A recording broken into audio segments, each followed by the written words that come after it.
Let's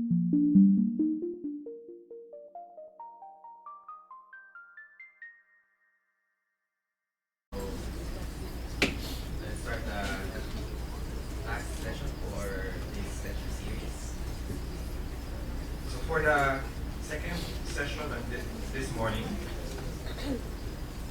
our next speaker holds 2 doctoral degrees. She obtained her first PhD degree in mathematics from Salle University and her second PhD degree from Kyushu University in Fukuoka, Japan. Dr. Nocon was a JSDS scholar and was a second prize winner of the Picastar Outstanding Dissertation Award in 2001. She published several articles and given numerous lectures on her interests, namely theory, cryptography, and game theory, both here and abroad. She co-authored a book entitled Essential Mathematics, which you all have right now. Essential Mathematics for the Modern World, which is to be published by CNE. So, to cap off our lecture series, please welcome Dr. Ederlina Nocon.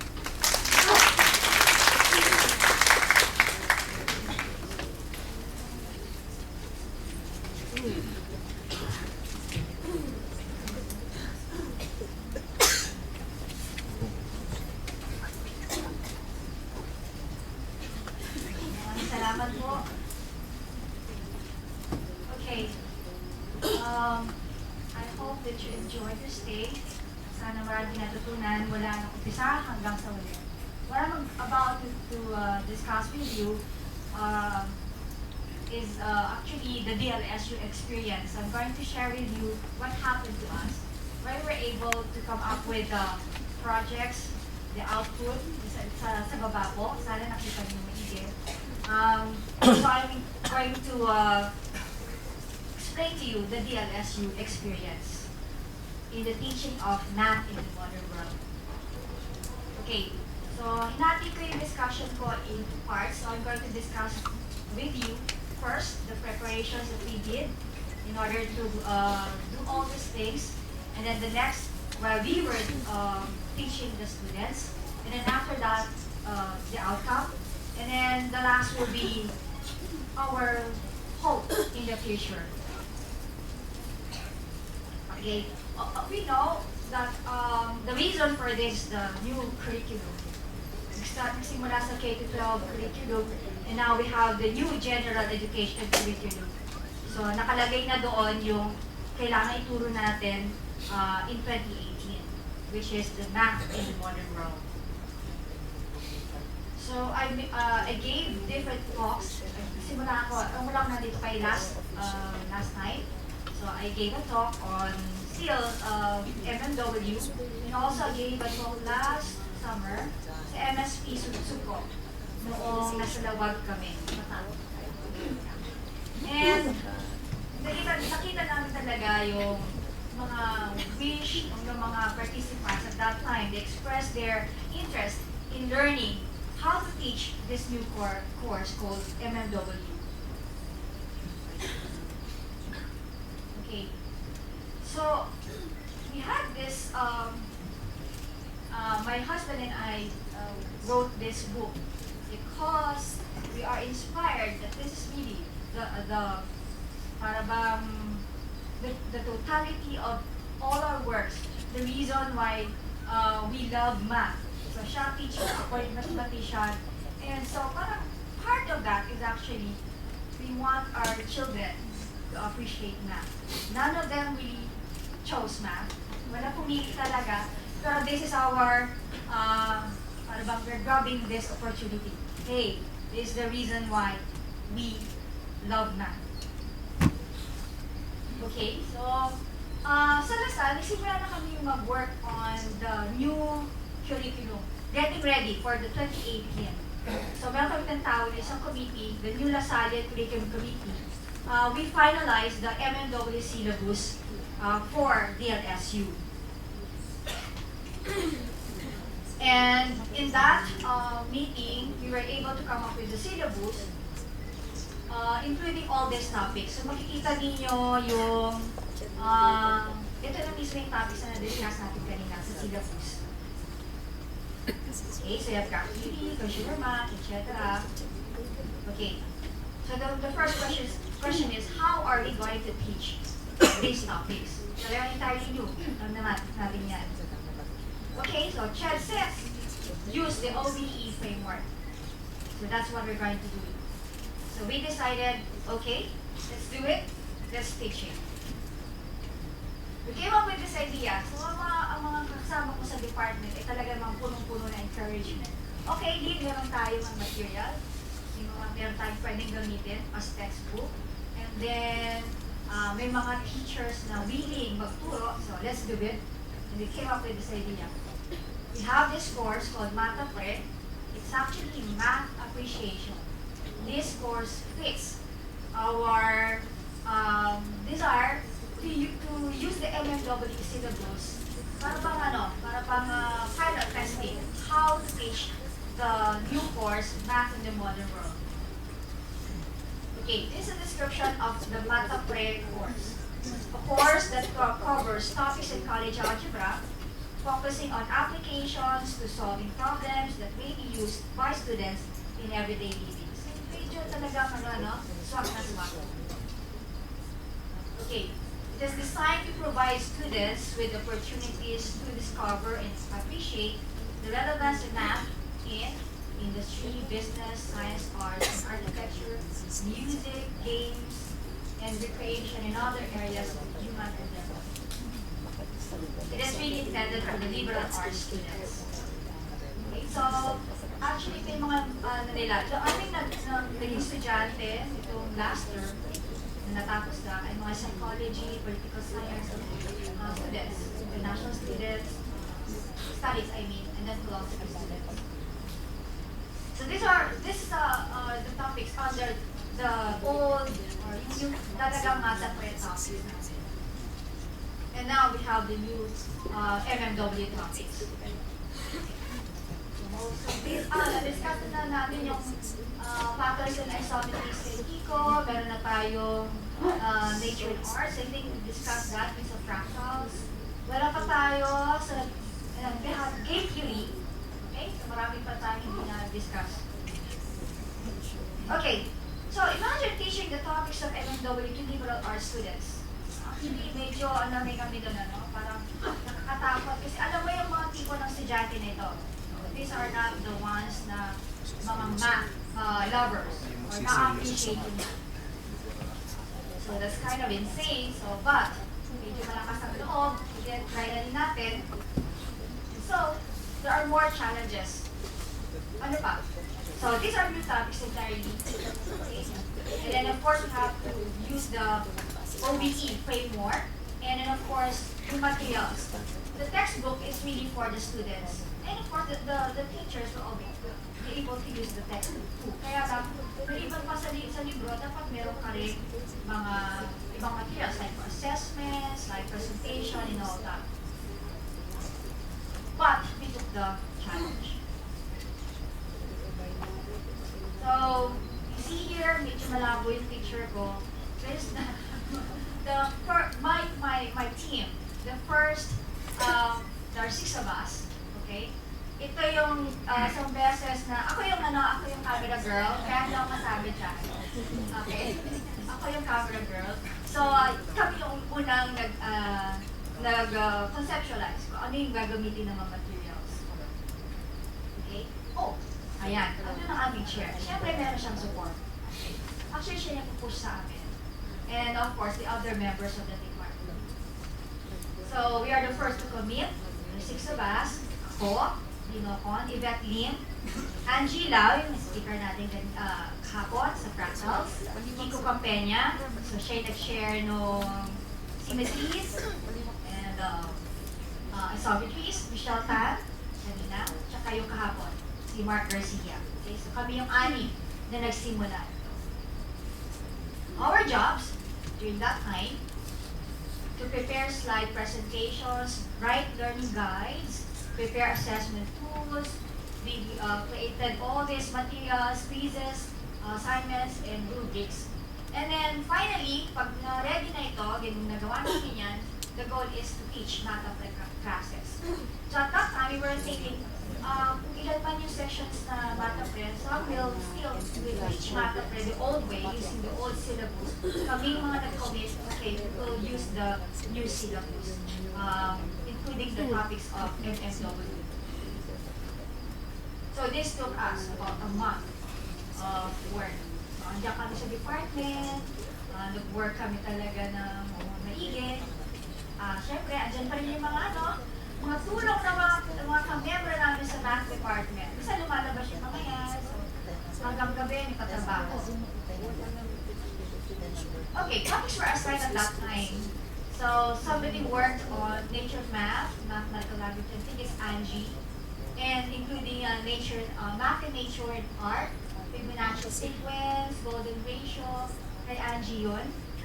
Partners, and then somebody is kasama niya si Kiko. So partner sila in preparing all these materials. I worked on coding theory and cryptography.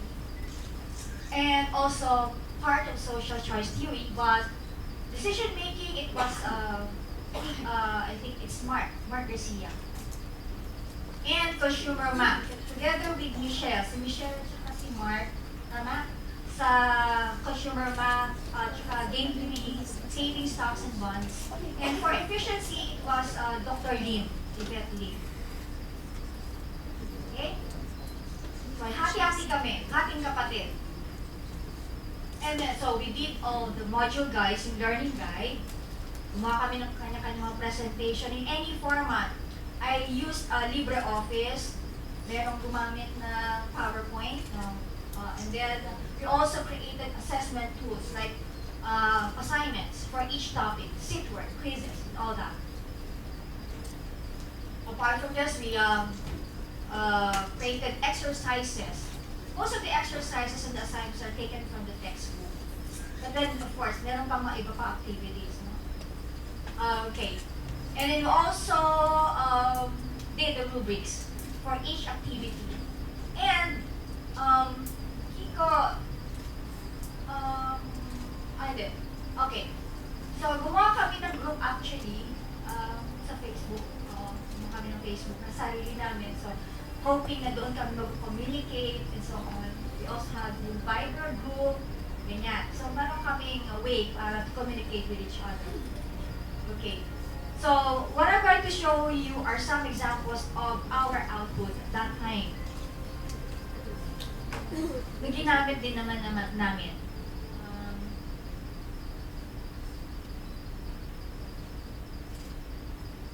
Okay. This is one example of a blogging guide. Okay. We ask our students to write something, parang reflection nila on a particular topic. So this is a blogging about mathematics and nature and arts. So merong guide dyan, guide questions, and then asking the students to email or upload their output sa aming Google Classroom. Okay, that's one example, a blogging guide.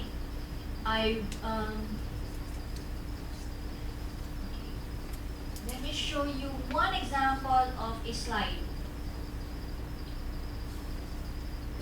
Okay, this is the slide we use for the first meeting, an overview of everything. So during the first meeting, we explain to the students the contents of the syllabus. So there you have your description of Math Pre. So hindi namin ginagamit yung math in the modern world. Still, they use the name or the course code is Math Pre. So introduce namin siya as math appreciation. So there you have your course aims. Okay. So giving them the idea of the contents of the course. Okay, we'll study about managing personal finances. We'll talk about social choices. We'll talk about math in nature and so on. Okay. And then this is actually the outline. List of topics. And then finally, sinabi din naman namin kung ano yung requirements of the course. So at the beginning, they know what is expected of them and how the grades are to be computed. Okay? And then, meron kami, yan, sinabi na namin kung ano yung gagamitin na textbook. And then, there's the first assignment, the math autobiography. So, math autobiography, meron din kaming guidelines na binigay. Sorry. I think this is the guideline for writing the math autobiography. We're asking the students to create a 2-page mathematical autobiography.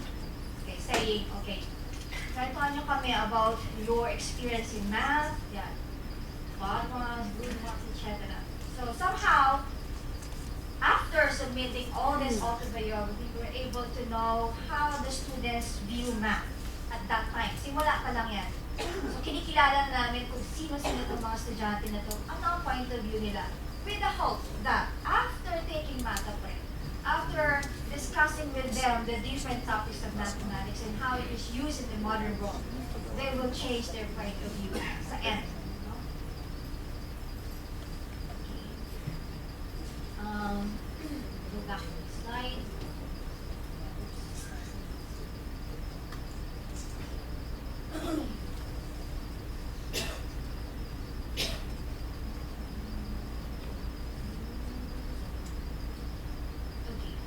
Screen again. Okay. Those are the examples. So, came the first term of 2015 and 2016. Okay, we have 20 sections to handle. That's our time. About each section, ang mga average number of students, say 28 to 30 students. And then there are 15 teachers. Okay? So at the start, sabi namin, okay, we're going to teach Math using the MMW syllabus. But we have new requests. Everybody in the group said, okay, sige, sali din kami dyan. Okay? So all now, everybody is now ready to take the challenge of teaching all the math classes. Wala na ngayong gustong gumamit ng lumang syllabus. Okay. So here we are. Okay? Makikita niyo yung mga namin. Ako, si Kiko, wala namang reason kung bakit pinag-partner kami dalawa, pero gusto ko lang na dalawa in one screen. Pero pwede na rin lagyan natin ng relationship. Si Kiko ay, tsaka ako ay may parehong advisor. So ako ay nasa coach, siya ay nasa designs. Mark and Michelle, our very own M&M, we call them M&M. Sarili namin outdog. Okay, kilala niyo na sila. Yvette and Angie, okay? By the way, so si Mark and Michelle, mga namin yan, mga graduate students namin. So, and Yvette and Angie, si Yvette ay graph theory ang kanyang field. And she's also doing works on game theory. Si Angie naman ay sa mathematical biology, bioinformatics. Yeah. And so we are the core group. Kami nagsimula, kami na yung medyo matapang ay gumawa ng mga materials at the start. And then came the 15, the other 9, Vigor and Mark. Vigor, siya naman yung hari ng mata prep at the start. Siya talaga yung marami na siyang experience. Alam na ni Vigor kung paano ituro ang mata prep. Marami kami natutunan sa kanya actually.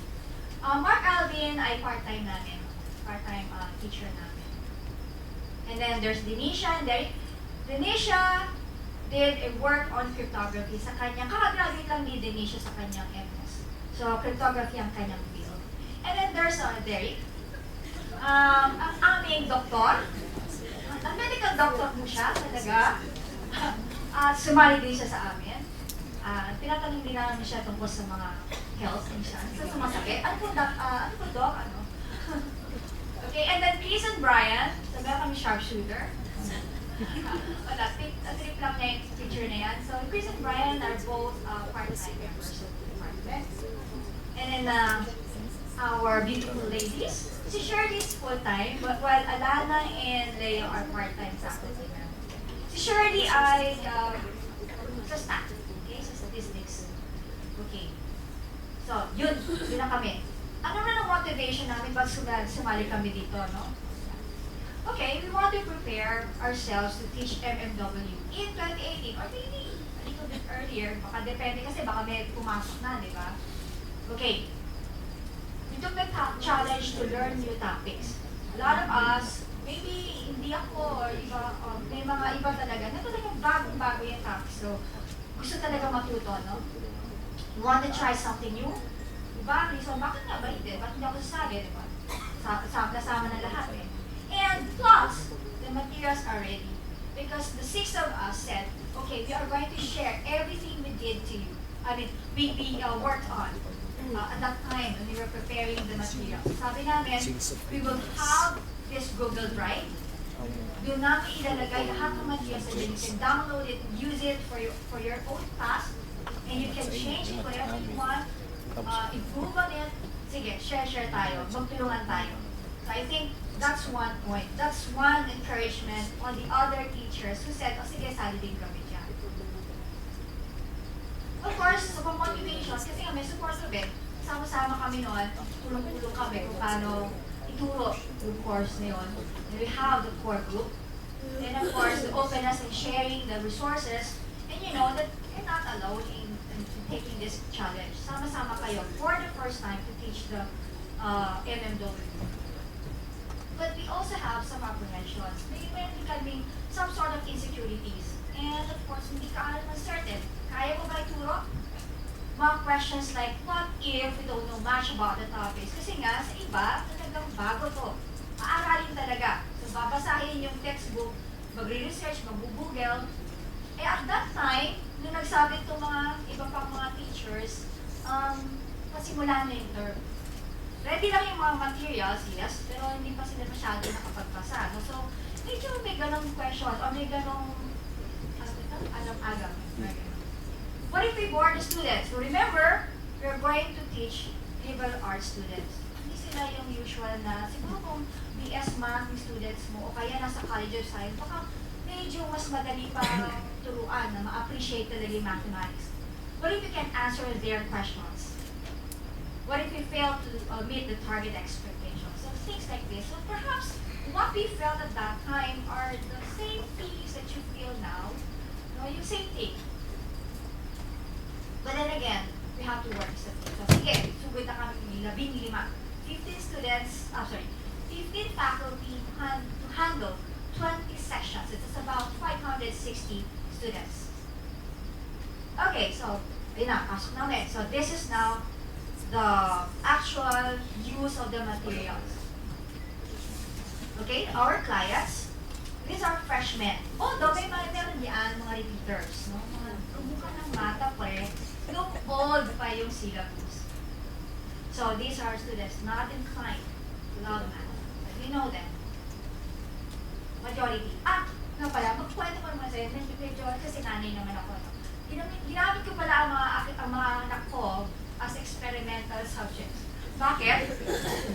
Kasi yung bunso, siya yung tatamaan ng K-12. So ngayon, grade 10 siya. At that time nang ginagawa ko yan, grade 10 na nga siya, so iniisip ko, ito, yung makikinabang. By the time na pumasok siya sa college. And then the other one, siya naman yung freshman. So, kung sino man ituturoan namin, ay parang ganyang klaseng estudyante. And, si Ellen ay, yung mas matanda, ano siya, hindi niya gusto ang math, umiiyak siya kapag may math. So how, okay, so, gumagawa ko ng materials at that time. So sabi ko, tingnan ko nga, kasi ito yung tipong liberal arts student na hindi niya type talaga yung math. Pag i-discuss, magpapatuloy siya sa akin, iniyakan niya kung bakit ba kailangan na math. So, sige na nga, try ko to. And the other one, yung mas bata, medyo gusto niya ng math, pero mas gusto niya ng science. So, I think, balance naman. So, I asked them about their opinions on the presentations that I'm making. So, the good news is, nasabi nila ng diretsyo yung sabi na, nanay, boring yan. Nanay, palipan yung picture niya, pangit at mga ganun pa. So, nagamit ko sila as experimental subjects. So naayos ko yung aking slides based on their suggestions. But I want you to meet our students. Ito yung dinilagay nila sa kanilang math autobiography. Pumili lang ako ng ilan. Ever since I started to go to school, math was always my problem because I always found it difficult. The whimsical pictures illustrating math problems turned into unknown symbols and signs. These became time-constricting drills instead, and my fingers were only used to write endless equations. The more difficult the topics were, the more discouraged and unmotivated I became. Let me just start by stating the fact that math and I never got along. Although I've had a handful of triumphs in with math, most of the time I struggled and gave up quite easily, especially when I couldn't solve a problem. Well, kumala ko ng iba pa, math was something I didn't want to study. So yung mga sinasabi na, it's a subject I started to hate and lost interest in studying. It's quite challenging for my taste. It's a subject I don't really like. It's not fun. So ito yung mga estudyante namin. But hindi naman sila lahat ganyan. So kumuha naman ako ng medyo positive. Eto naman. This one has something nice to say about math. Math is never easy. I personally believe that. But with the proper attitude and determination, it can be easy, diba? To briefly summarize, what I have learned from math, aside from the topics and lectures, is that we should not give up, whatever the situation may be. As the saying goes, nothing worth having comes easy. So meron namang positive at may negative. Oh, syempre, mas marami yung negative. So at that time, when we read all this, sabi namin, medyo mahirap yata ma-transform, sana naman kahit paano, may mabago yung kanilang pananaw. After going through all the activities and our lectures. So, first day lesson, yun nga, pinakita sa inyo kanina yung example ng, yung slide na ginamit ko. We gave the math pre overview. Okay? And then yun nga, sinabi ko sa inyo, the first day assignment is to write the autobiography. So, nagkasundo kami, these are the things that we have to do while teaching math. We have to collect all the blocks. Ibang resulta ng Parang, diagnostic. wala, napansin ba ninyo yung class level na pinakita ng asawa ko, yung first speaker? Habang yun, yun yung listahan ng mga blocks. Well, of course, nasa inyo na kung gusto nyo gawin yun. Pero kami ginawa namin, per topic, pinagawa namin sila ng block. And then we have to collect also portfolios. Collection of all their thesis, lahat ng mga activities nila. Okay, by the end of the term, say, minsan, kinuha ng teacher on the 13th week or 14th week. Of course, kailangan namin mag-check ng assignment din, and then also check the project proposals. By the way, sa project proposal namin, we asked them to create a proposal. Some teachers, hindi lang nagpadagawa ng proposal, minute nila, isa-isang grupo. Kinausap nila yung mga estudyante, how are you going to do your project, etc. So may mga guidance din sa mga teachers. Okay. The teachers use different methods of gathering all the submissions kasi sobrang dami, di ba? So kanya-kanyang kanya-kanyang style. Merong, ang pagkalang talaga, meron namang nagpagawa ng sariling blogging site. May mga estudyanteng gumamit ng Tumblr. And then, Angie and I use the Google Classroom. Ito yung tsura ng Google Classroom. Apat kami dun sa isang team teaching na ginagawa namin. So, we thought, ako sa si Angie, gumawa kami ng sarili namin class using the Google Classroom. So all 4 teachers are reflected there. Ako, si Mark, si Angie, and si Ben. So we put here all the assignments, and the students will also upload their assignments here. Ito yung kay Angie. Ito yung favorite color niya. And then, hindi nga lang masyadong malino, pero yung naka-encircle na yun, you can download the grades. Because each output, let's say, kagaya niyan, individual project, they submit, upload their works, and then you can grade. Okay? Pagka grade mo dito, then you can actually return, and then they will see their grades. And after doing all the grading, you can actually download the class record. So, andun na. So, we also did team teaching. Sabi ko kanina, meron nag-team teaching, 4 teachers. Each of us handled 1 class. I think, hindi pala. Basta, yung 4 classes na yan assigned to 4 of us, umiikot kami. Like, for example, in my case, I teach cryptography, coding theory, and social choice theory. So first, I taught all these topics in my class. After that, lipat ako kay Yvette. Si Yvette naman will handle my class, teaching linear programming, assignment problem, etc. And then, magpapalitan kami. So all, from first week to the 12th week, ikot-ikot kami, but we're going to teach the same thing in a different class. So ikot at ikot kami. Meron din nag-team teach, dalawa-dalawa, Kim and Michelle, and then Shirley and Mark. The rest, kanya-kanya talaga. The whole term, siya yung teacher, teaching all topics in each class. We also had observers actually. I invited Lasal schools. Kumain naman sila. Ang invitation ko at that time ay if they want to collaborate, giving us, let's say, kanyari baka gusto nilang gumawa ng sariling materials, and then we collect, and then we can help each other, parang ganyan, or they can act as observers. Kasi mga busy nga ang mga tao, sasabi nila, sige, observers kami. So, ito. Lasal Dasma, St. Pinil, kapitbahay lang naman, Halipa, Antipolo, and Araneta. So, yan. Ginagawa ko, mga simula, each week, bibigay ako ng narrative report. Okay, I give the narrative reports. By email lang, kwento lang, ano nangyari nung week na yon. Pero after some time, hindi ko na kaya na every week. So, minsan 3 weeks, 2 weeks, nagre-report pa rin ako. So, telling them what transpired, what happened during our teaching experience. The CSB people were able to observe us. Anyway, tumuwid lang naman sila. So, nakapag-schedule kami, nakapag-observe sila sa mga classes namin, and maybe you can ask them, some CSB people are here, and I don't know, if you might want to ask their opinion about our teaching methods. Anyway, masaya naman kami, naghiwalay-walay noon. Sabi nila, gusto pa namin bumalik. So, bumalik sila for the second time. Okay, so these are the reports I gave. Email ako sa kanila, nag-email din ako sa mga 15 faculty members. Kasi nga, ang ginagawa namin, we communicate, usually Viber. Meron kaming Viber group, meron din kaming FB.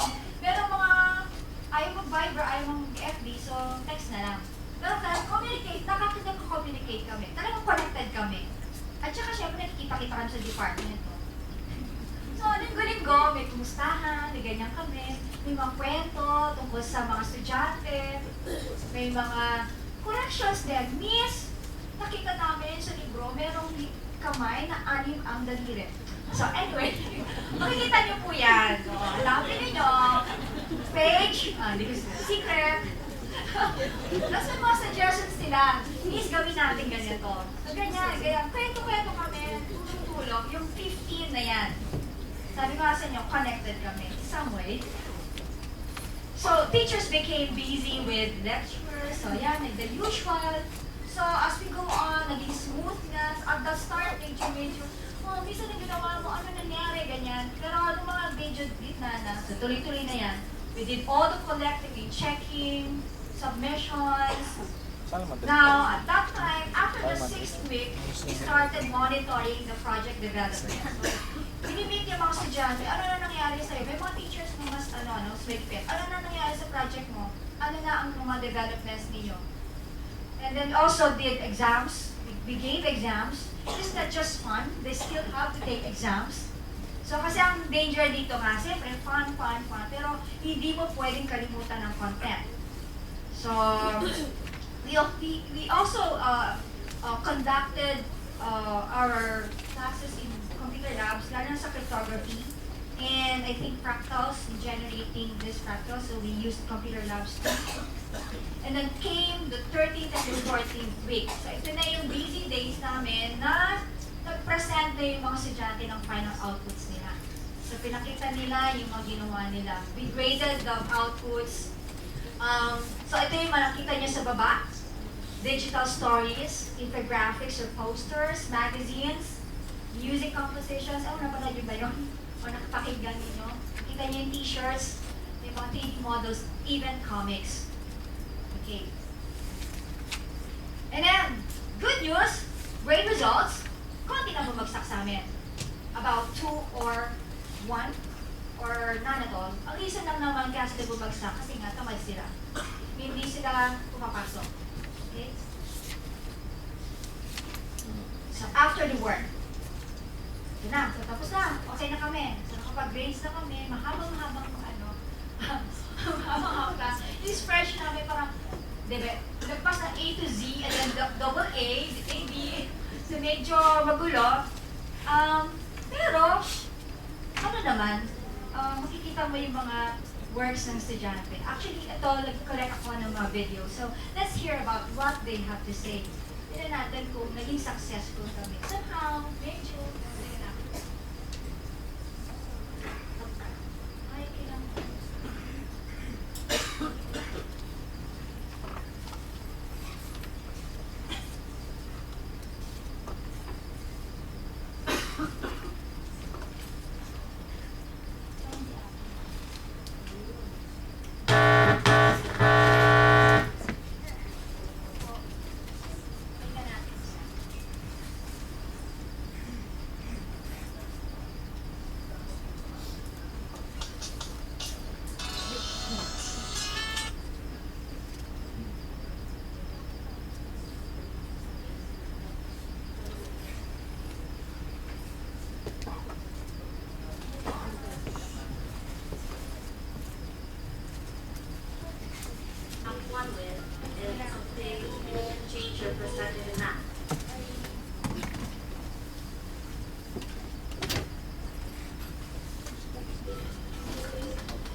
It's not really like hard math.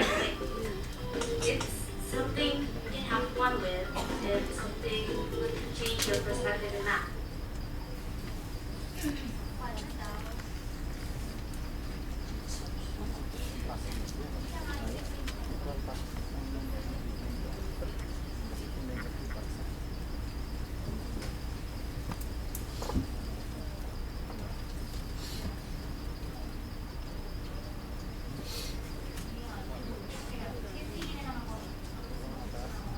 Interesting is consumer mathematics because you usually don't learn that in a classroom setting, and we were able to calculate, remember?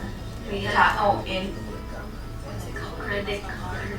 Yeah, like Stocks, bonds, interest rates, there you go.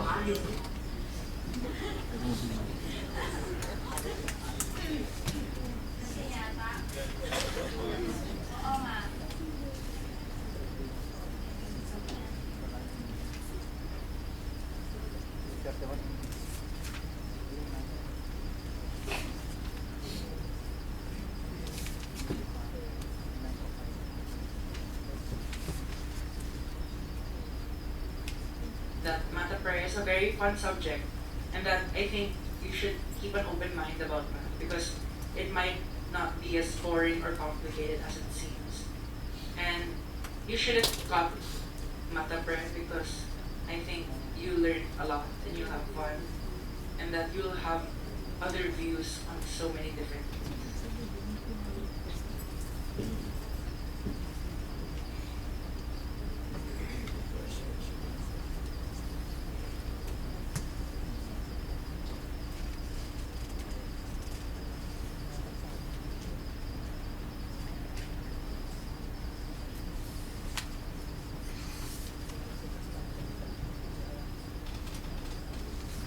The math paper now is easier than what oh yeah, the one that I took in my first term was very hard and more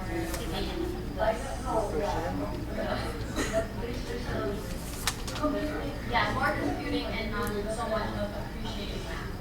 So it's better because you really appreciate math, and I can apply better now to my everyday life. Thank you. Nakakatawa din sila mga libre arts kasi.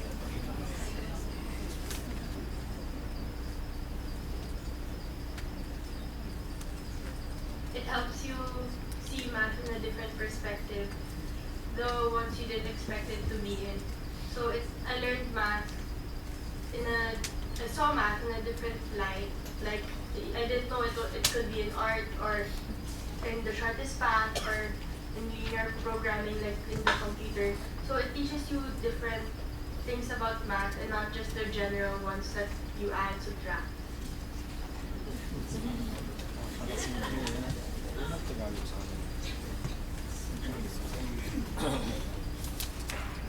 I viewed mathematics as a practical subject after math prep because I realized that it has lots of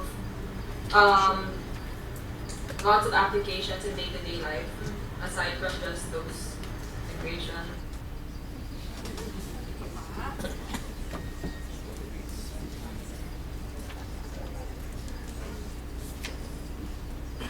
That Math Pre is a good course and subject to take up because it's fun to tackle and it's also quite easy, the topics under it. And I liked it because it's all about practical uses of mathematics in the real world.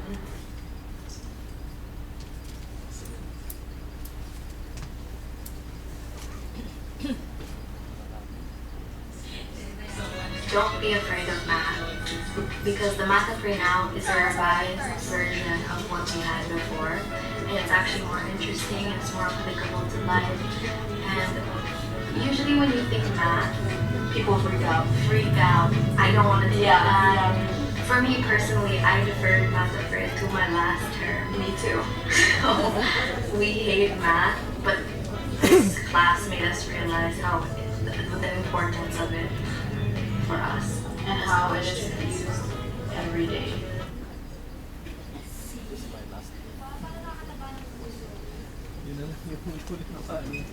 So, ang dalawang ito ay counted well ay chinismis din.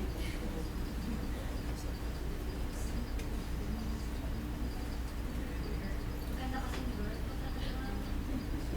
Sige. Math now has a different kind of importance to me. It makes me really pay attention now to what we're supposed to do, to the procedures that we have to follow when learning formulas or when applying math, because it can really help us make our life easier now.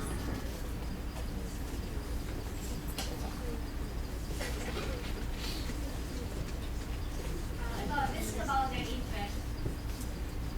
The most interesting topic that I learned in math was cryptology. Because I didn't know that it was a math subject and I wanted to study cryptology before. And before I was gonna study it on my own and find it on the internet, I found out that we were gonna learn it math. So when I started learning about cryptology, I was so amazed that there's so many different ways that we can apply math in sending messages, and it was very Yan talagang gusto ng cryptography. Natuwa sila dun sa mga simple examples. Pero pagdating na sa RSA, we discuss RSA, meron na nagsisimula pa lang ako na mag-discuss noon ng modular arithmetic. Meron ganun na siya. Yung big pen cipher, okay lang, sige.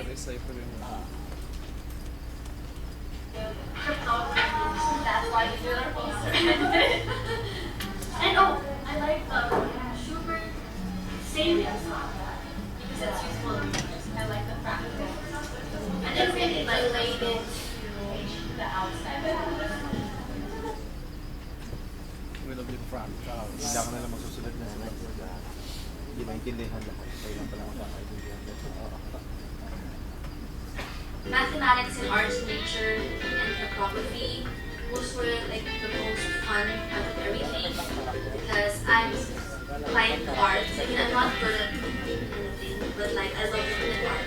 And it was really fascinating how both art and mathematics combined because they never would what they would. And I really like that.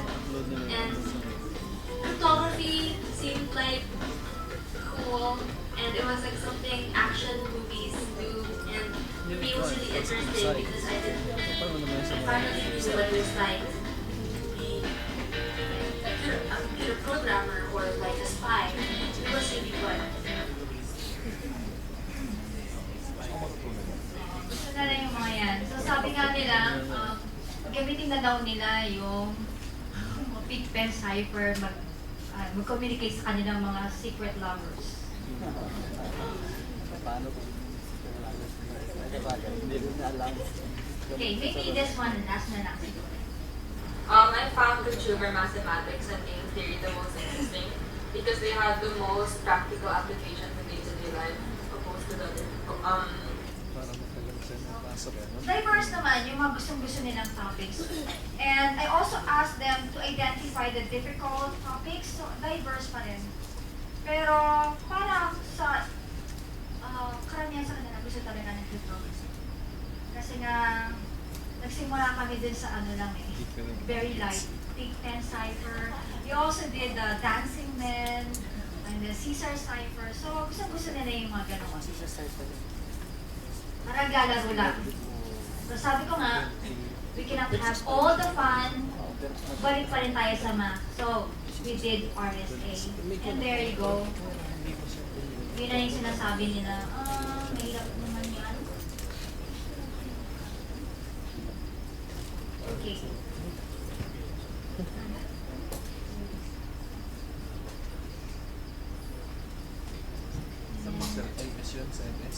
We also had a meeting. So yung last namin, all 15 teachers were there. We should improve on. So then sabi namin, group projects, so proposals. Kasi yung mga nakita ninyo sa baba, hindi na natin yun. May mga output na hindi ganun kaganda. So talagang alam mong ginawa na parang pagpasa lang, gawa ng tamad, ganon. So sabi namin, we have to make sure that the students understand yung weight ng proposal. This is actually 30% of their grade. So they must really work hard on that. And then also, sabi nga namin, we have to monitor. From time to time, kailangan alamin namin, asang stage na ba kayo? Ano yung ginagawa ninyo? And of course, we have to also improve on the rubrics. Pag ginawa namin rubrics, actually parang medyo generic eh, kasi hindi masyadong specified. Okay, we also want to improve on our slide presentation. Sabi namin, sige, kanya-kanya na. The next time we use the slide presentations, let's make some changes depende na sa style mo. Pero we can still use the old slide presentations. Okay, team teaching strategies. Medyo nahirapan kami dun sa apat kasi nga masyado kaming marami. Kita niyo yung class record, so merong grades coming from 3 other teachers aside from mine. So medyo sabi namin, medyo marami yata yung 4. So sabi namin, yung 2 okay pa rin. So maybe we can work on 3 in a group. I don't know. Tingnan pa rin namin. So malay mo, okay pa rin naman ang 4. Kasi parang experiment pa eh. So hindi namin alam. Baka lang meron lang kami kailangan i-adjust. Okay? But we did well in sharing all the materials. Kita ninyo, maya-maya, uy, Lynn, meron anong bang materials mo sa ganito? Uy, meron akong bago, nilagay ko doon sa ganitong computer. In-upload ko sa Google Drive namin. So we kept on saying, sige, kailangan mo pa? Okay, meron akong ginamit na materials ko. Sige, share ko ulit sa'yo. So may mga nakakuha na mga bagong materials, share din. Share kami lahat. And we also good in giving feedback. Yan, nag-Facebook nga kami. Nakwento ko na sa inyo kanina. And I think we did well. So overall assessment, yay! We did it well. Okay. So, apart from this, of course, masaya, no? Na mayroong naging successful naman somehow. Meron pang kailangan ayusin dun sa teaching experience namin. But, gusto din namin maka-apekto sa iba. No? Okay na kami, medyo magkaya na ng, siguro sa math department, pwedeng, we can improve on this, we can work, kasi nagsimula na kami. Pero gusto namin, sana hindi lang kami. Parang gano'n. So, actually, we're thinking about this, usap-usap sa department. Our department hopes to be able to help other teachers, apart from teachers here in the Salle, who may want to learn about the contents of MMW. And of course, the teaching methods. We can do this by conducting seminar workshops. Actually, this is the title of this talk is MMW, Teaching of MMW Part 1. And you know that not all the topics in MMW was discussed in this session, but I think hapon, so may kulang pa. We have Part 2.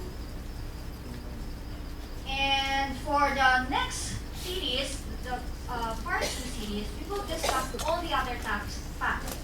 So medyo marami pa rin actually. I don't know kung paano namin gagawin yung hati ng problems, but ng topics, but we will discuss these topics. Topics of data programming, transportation assignment problems, shortest path, minimum spanning trees, coding theory, and cryptography. So this is what we intend to discuss with you, Part 2. Okay? Yeah. We will also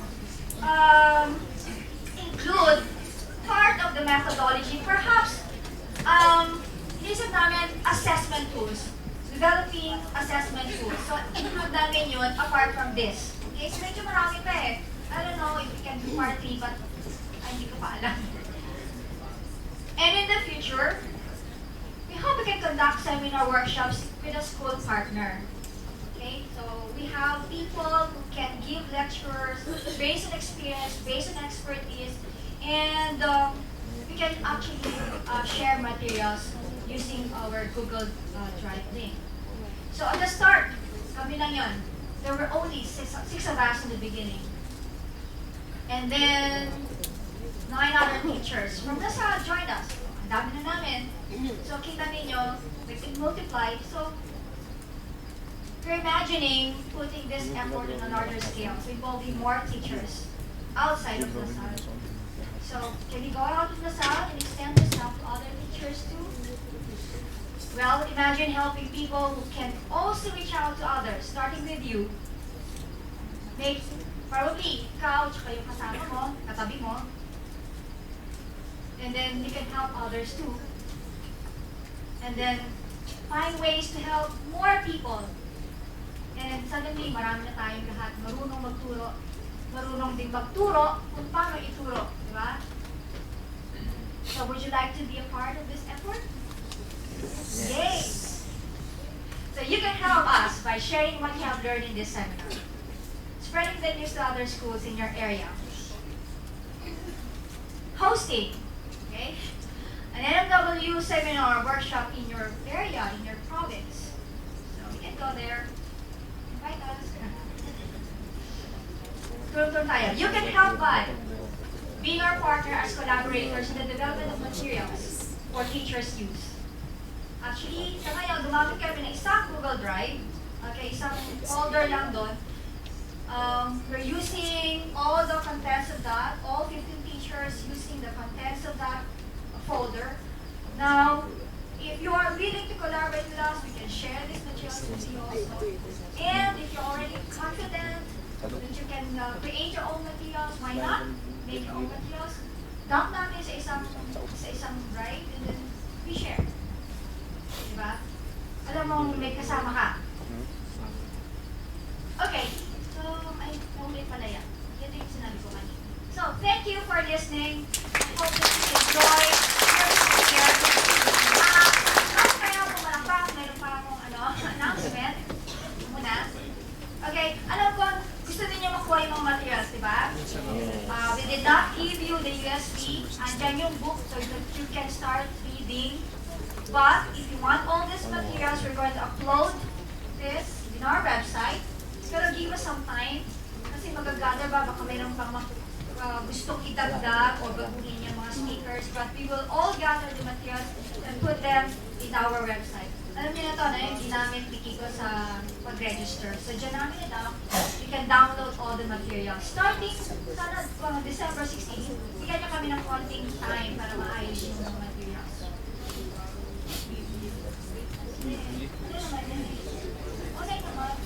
Okay, merong picture taking. Bigyan ako ng certificate, sandali lang.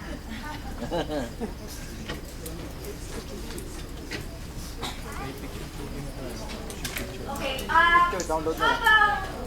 habang Sa isang mamaya na. Okay. Magbibigay mo na pala ng survey form, okay?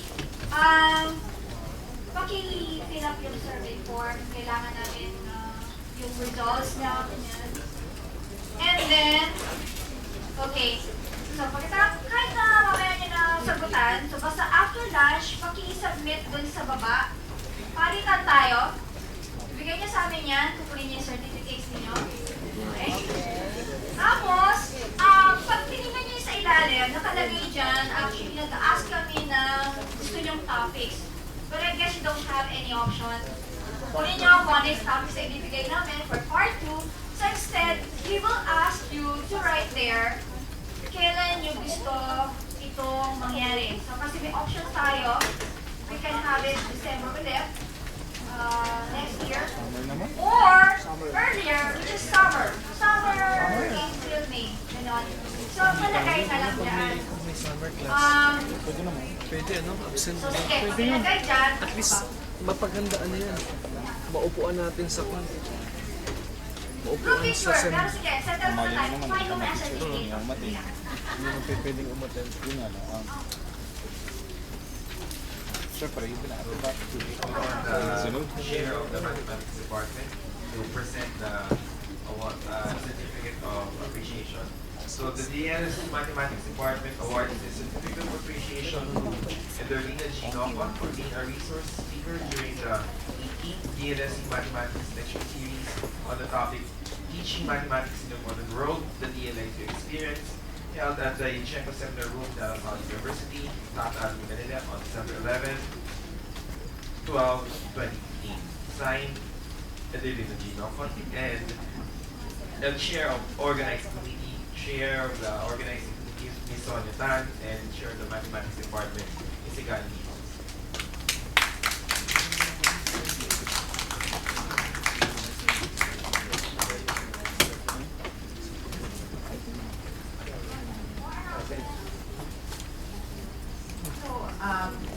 Announcement, so kind of accomplish your evaluation form, and then it's Christmas season, so exchange gifts tayo sa downstairs.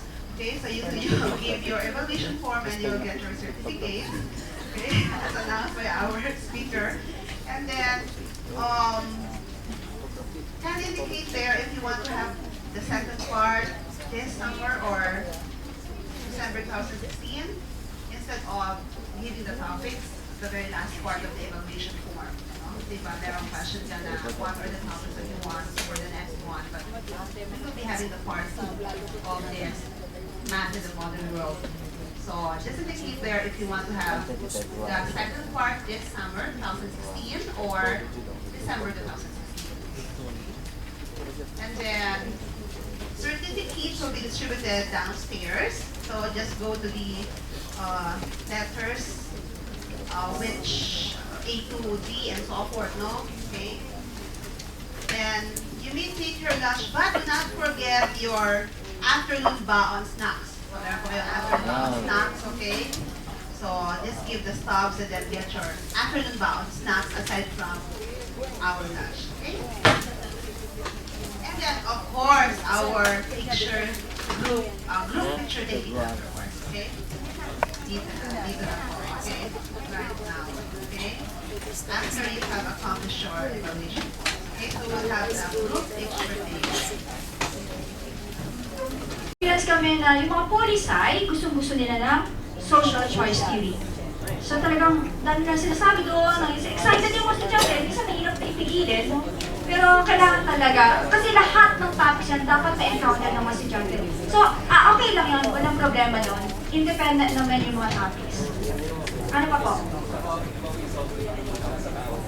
Yeah, at that time medyo nag-request kasi kami na yung time na yon, yung mga mag-iikutan, same talaga yung time slot.